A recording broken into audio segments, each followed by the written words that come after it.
warahmatullahi wabarakatuh. Waalaikumsalam warahmatullahi wabarakatuh. Innal hamdalillah wassalatu wassalamu ala Rasulillah sayyidina wa maulana Muhammadin ibn Abdullah wa ala alihi washabihi wa man tabi'ahum wa wala. Hamdan wa syukron lillah, kita ucapkan bersama rasa syukur kepada Allah Subhanahu wa taala yang telah memberikan berbagai ragam nikmat kepada kita, di antaranya yaitu nikmat iman, nikmat Islam, nikmat sehat jasmani dan rohani.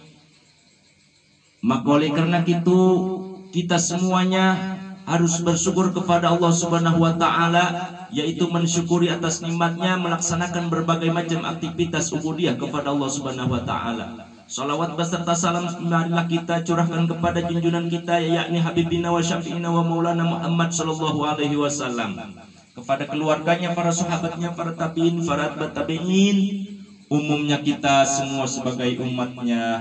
Mudah-mudahan kita semua mendapatkan syafaatul utma dari beliau, amin ya rabbal alamin. Para jamaah semuanya, saya akan bercerita satu, yaitu tentang terjadinya kiamat, di mana kiamat ini semua alam dunia ini, planet-planet dunia semuanya akan lebur hancur. Tetapi saya menemukan dalam satu kajian, yaitu dalam kitab Ihya Ulumuddin karangan Syekhina Imam Al-Ghazali, mengatakan satu ketika Rasulullah Shallallahu Alaihi Wasallam menceritakan bahwa ada salah satu, yaitu benda dunia yang tidak akan hancur ketika kiamat datang. Itu benda akan diangkat oleh Allah Subhanahu wa taala menuju surga. Apa itu? Yaitu adalah Jabalul Uhud, atau disebut dengan Gunung Uhud. Ketika cerita diriwayatkan Rasulullah Shallallahu Alaihi Wasallam, pada satu waktu Rasulullah Shallallahu Alaihi Wasallam, ini ada kaitannya dengan Maulid Nabi Muhammad Shallallahu Alaihi Wasallam.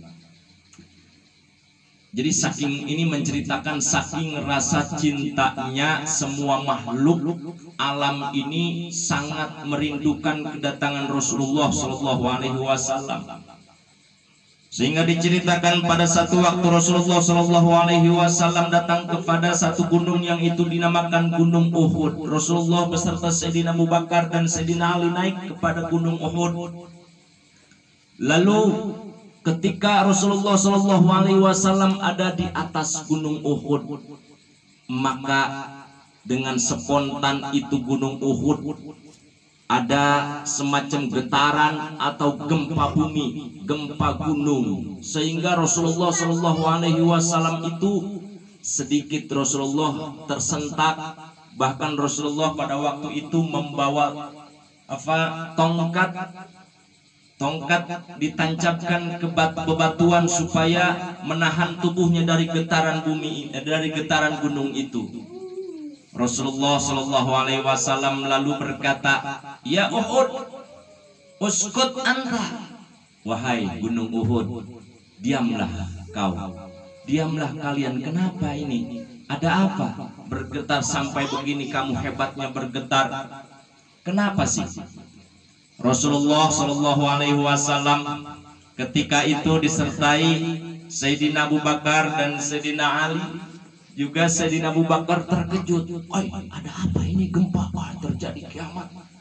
Ternyata Rasulullah Shallallahu Alaihi Wasallam bercakap dengan Gunung Uhud, "Wahai Gunung Uhud, gerangan apa sehingga engkau ini sampai ada getaran dahsyat?"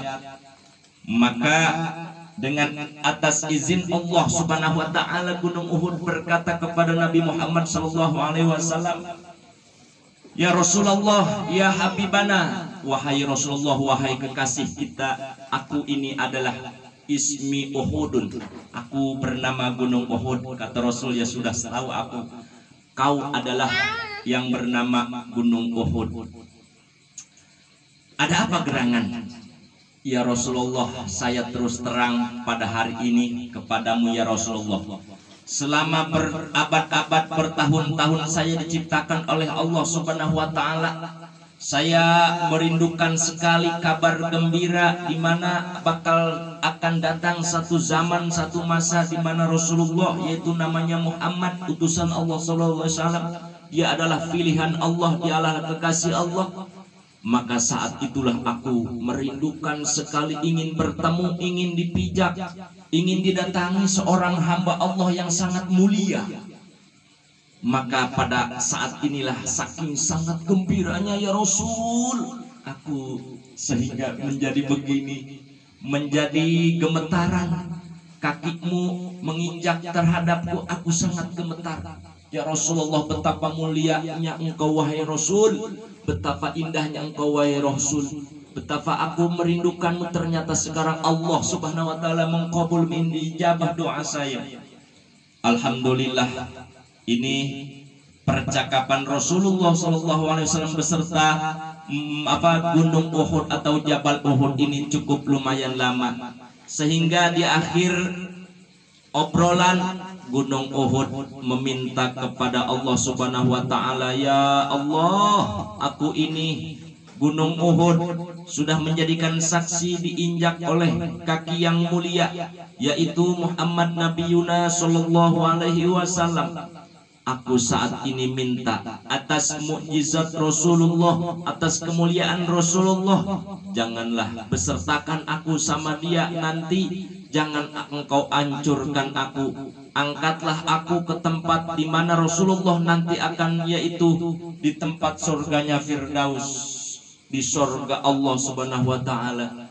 Maka ceritanya satu-satunya Gunung Uhud ketika nanti kiamat terjadi tidak akan hancur. Gunung Uhud itu adalah diangkat oleh Allah Subhanahu wa ta'ala, ditempatkan di sorga. Insya Allah dengan rasa mahabbah, dengan rasa cinta, dengan rasa rindu kita kepada Nabi Muhammad Shallallahu Alaihi Wasallam, betapa mulianya. Semakhluk Gunung Uhud saja dengan modal cinta doang, dengan modal cinta mengatasnamakan cinta kepada Rasulullah, sehingga dia dimuliakan oleh Allah Subhanahu wa ta'ala. Dia tidak akan dihancurkan, dia diangkat nanti ke surga Allah Subhanahu wa ta'ala, beserta nanti kita melihat Gunung Uhud di dalam surga. Jadi para muhibbin wal muhibbat, satu-satunya gunung di alam dunia ini semuanya akan hancur illa Uhud, kecuali Gunung Uhud. Gunung Uhud oleh Allah Subhanahu wa ta'ala dimuliakan, tidak dihancurkan, oleh karena dia mempunyai modal cinta yang sangat berat kepada Rasulullah SAW, sehingga setiap hari, setiap malam Gunung Uhud selalu membaca sholawat kepada Kangjeng Nabi Muhammad SAW. Ini contoh buat kita. Kita adalah makhluk ciptaan Allah yang sempurna. Kita harus mencintai Rasulullah. Kita harus merindukan Rasulullah SAW, karena dengan modal cinta, dengan modal rindu kita kepada Rasulullah SAW, ditambah dengan kita memperbanyak bacaan sholawat dan mengikuti laku lampa atau jejak Rasulullah dalam tata cara ibadah dan lain berbagai macam amaliyah lain, insya Allah kita yakin disertakan beserta Nabi kita Nabi Muhammad SAW. Mudah-mudahan atas nama cinta kita kepada Rasulullah, Allahu Akbar, pada tempat ini, pada saat ini, Allahumma sholli wa sallim wa barik ala Sayyidina Muhammad wa ala ali Sayyidina Muhammad, kita disertakan, kita disyafaatkan oleh Nabi kita Nabi Muhammad SAW. Yuk kita bareng-bareng dengan modal cinta kita, dengan modal ittiba kepada Rasulullah, kita bersama-sama junjung tinggi Nabi kita Nabi Muhammad SAW. Aksiru as-sholata alayya, kata Rasulullah, perbanyaklah bacaan sholawat kepadaku, kata Rasulullah. Fa inna sholatakum, sesungguhnya bacaan sholawat kalian semua itu adalah akan menjadikan manfaat terhadap kalian semua. Hadanallahu wa iyyakum ajma'in wa afa minkum. Assalamualaikum warahmatullahi wabarakatuh.